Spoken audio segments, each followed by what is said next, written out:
ازيكم يا حبايبي؟ عاملين ايه؟ يا رب دايما تكونوا بخير واحسن حال. وحشني من الفيديو اللي فات. موعدنا النهارده كده مع فيديو جديد زي ما انتم شايفين كده، فيديو مشتريات الاسبوع.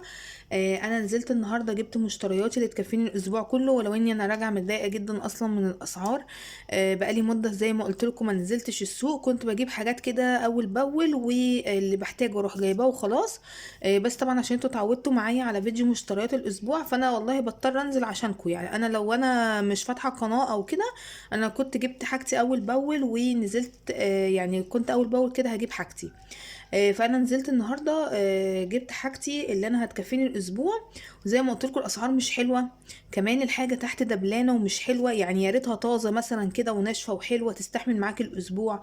لا مفيش الكلام ده، الحاجه تحت مش حلوه خالص خالص، والاسعار يعني حاساها مرتفعه.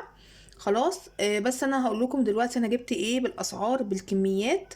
انا نزلت صرفت في النزوله دي حوالي 310 جنيه. يعني انا كنت متخيله ان ال 300 جنيه دول، انا كان حاطط عليهم 10. يعني كنت متخيله ان هما هيجيبوا لي كل حاجه بكميات تكون كويسه، تكفيني الاسبوع كله. عشان ما اطولش عليكم، ما تنسوش بقى تحطوا لايك ودعوه حلوه، كمان كومنت جميل زي كده تحت في التعليقات على الفيديو، وقولوا لي تحت الاسعار عندكم زي عندي ولا لا. ويلا بينا نبدا الفيديو عشان ما يبقاش طويل. طب يا حبايب قلبي، اول حاجه انا جبتها هو جبت الطماطم دي. انا عايزه اقول لكم ان انا جبت الاول الطماطم دي، ما شاء الله حمرا وجامده وحلوه. دي كانت بكام؟ كانت ب8 جنيه. انا بصراحه قلت له لا، انا هنقي ال2 كيلو بال15 جنيه، يعني ب7 جنيه ونص. فبصراحه هو وافق. فنقيت 2 كيلو من الطماطم ب15 جنيه. دي انا منقياها على اساس ان انا هخليها عندي في التلاجة للسلطه للفطار لاي حاجه انا عايزه فيها طماطم كده فريش.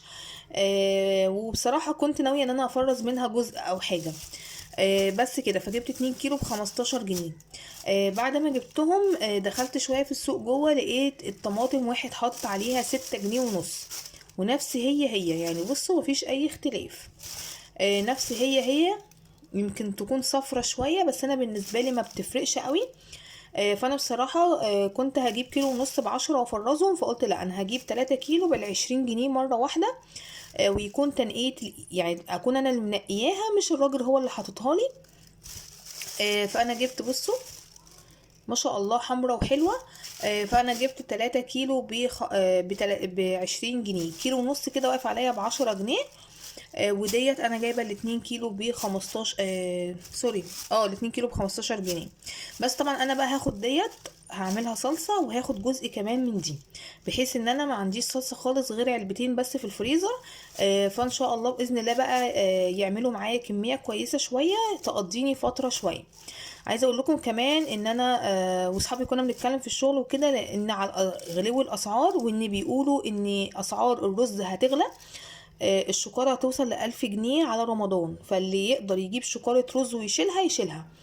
انا بصراحة هحاول الفترة اللي جاية لو انا معايا فلوس هجيب مثلا كام كيس سكر. انا عايزة اقول لكم ان السكر في المحلات مش موجود اساسا، ولا في كازيون ولا في السوق. يعني بلاقي الناس تيجي تسأل السوبر ماركت عندك سكر، يقولوا له لا. السكر ناقص خالص، وكمان اسعاره غالية جدا. انا اعتقد ان هو وصل فوق ال50 جنيه، مش عارفة ليه برضو. آم، واسعار الزيت برضو غالية. يعني انتي الفترة اللي جاية لو تقدري ان انتي كل ما يبقى معاكي مبلغ انزلي هاتي بيه حاجات وشيليها في البيت، احسن بكتير من الفلوس. انا عايزة اقول لكم ان انا نزلت زي ما قلت لكم النزولة دي ب 300 310. عايزة اقول لكم ان انا يعني ما جبتش الحاجات اللي هي الواو قوي. يعني انا متضايقة ان انا صرفت مبلغ. يعني لو الواحد زي زمان كده ينزل ب 200 250 جنيه مش هيكفوا خالص. خلاص. بصوا كمان جبت حزمة الجرجير دي، طبعا بجنيه. الخضرة بقى رخصت شوية لان خلاص احنا في شتاء، بس دبلانة، يعني بصوا تحسوها كده دبلانة. فانا جبت واحدة بس بصراحة، قلت كده ايه تقضي الغرض، ولو خلصت ابقى اجيب تاني. الحاجة بقى اللي صدمتني هي البطاطس. البطاطس يا جماعة سعرها، طبعا دي البطاطس الجديدة اللي هي بيبقى فيها طينة كده. عايزه اقول لكم ان البطاطس دي لقيتها في السوق ب 23 جنيه. انا قلت له ليه؟ يعني ليه 23 جنيه؟ المهم واحد تاني بيبيعها ب 22. المهم لقيت ده بيبيعها ب20.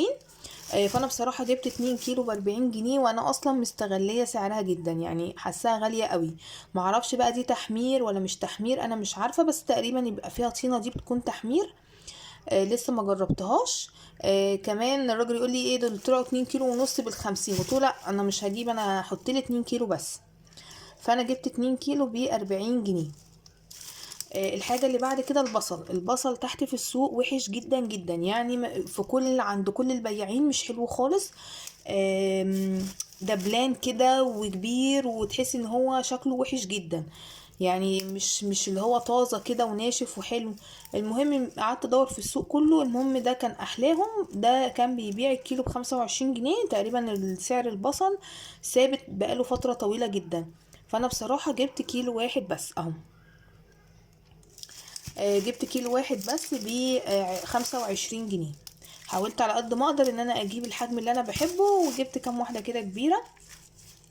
مش عارف، حتى بصوا الحته دي تحسوها بايظه اهي، وحش جدا يعني، وحش قوي قوي بصراحه.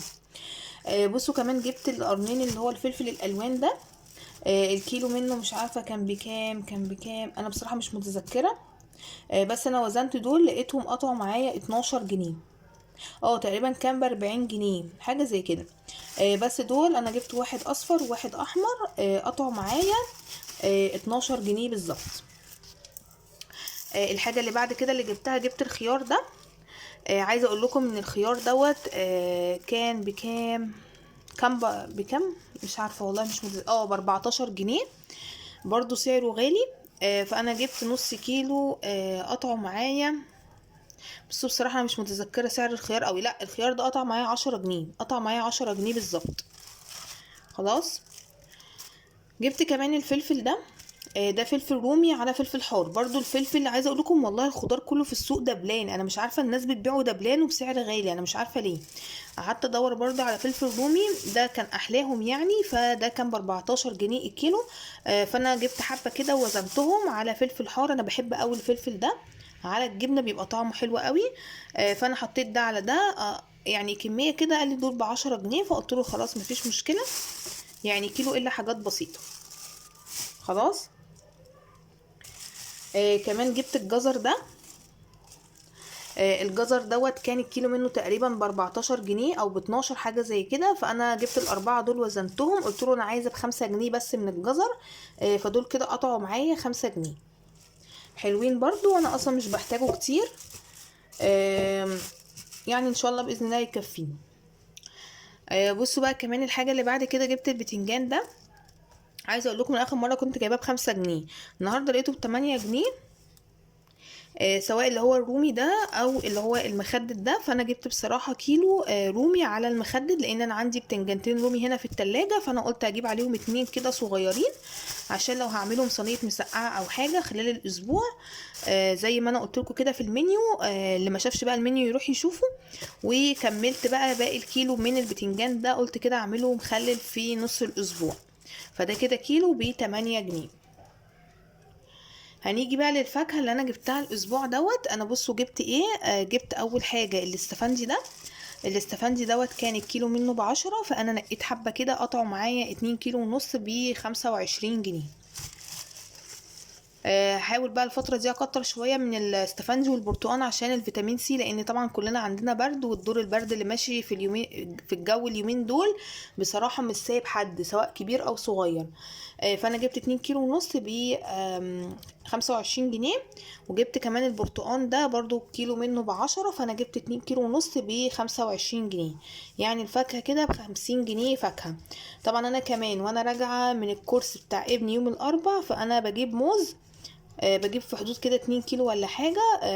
يعني يبقى كده 3 مرات فاكهة في الأسبوع، 3 أنواع فاكهة في الأسبوع، حلو جدا جدا. خلاص. ده كده بالنسبة للخضار وللفاكهة اللي أنا جبتها الأسبوع دوت. عايزة أقول لكم إن أنا كنت عايزة أجيب مثلا كيلو بسلة أو كيلو سبانخ أو فاصوليا، أجيب أي صنف خضار. بصراحة ما بقاش معايا خالص. وده اللي ضايقني، يعني الأسعار غالية، الحاجة دبلانة. الواحد مش عارف يكفي بيته، يعني 300 جنيه يعني مش عارفة بصراحة الواحد يقول إيه. ما علينا، الحمد لله طبعا على كل حال. بصوا بقى جبت ب5 جنيه من المخلل. جبت ب5 جنيه من المخلل زي ما انتم متعودين معايا، كل اسبوع بيخلص ما بكررهوش بصراحة. جبت كمان جبنة قريش، كنت قايله لها هاتي ب20 جنيه من الجبنة القريش، بس بصراحة دول طلعوا ازيد، طلعوا ب22 جنيه. فقلت مفيش مشكلة برضو بتنفع بصراحة، بخليها دايما عندي، بحطها على الجبنة القديمة وعليها طحينة وطماطم وفلفل، بتكتر معايا الكمية وبتبقى حلوة جدا في فطار او في عشوة. خلاص. جبت كمان نص كيلو لبن بخيره، النص كيلو ده ب16 جنيه. انا عندي هنا في الفريزر نص كيلو من اللبن البلدي، وعندي كمان كيس لبن بخيره كنت لسه جايباه امبارح، فبالنسبه لي كده هيكونوا كافيين الاسبوع ده. جبت كمان من عند العلاف، كان معايا اخر 20 جنيه، فانا جبت ب10 جنيه فول تدميس اللي هو الفول البلدي ده. النص كيلو على فكرة ب17 جنيه، بس دول اقل من نص كيلو يعني ايه. انا قلت له حط لي بصراحة ب10 جنيه بس. وجبت كمان ب10 جنيه من الطحينة برضو على اساس انها مش بتخسر. خلاص. اهو حبة حلوين، بحطهم عندي بقى ممكن ينفعوني طول الاسبوع. دول كده ب10 جنيه. اخر حاجة معايا هي البيض على فكرة سعره برضو غالي.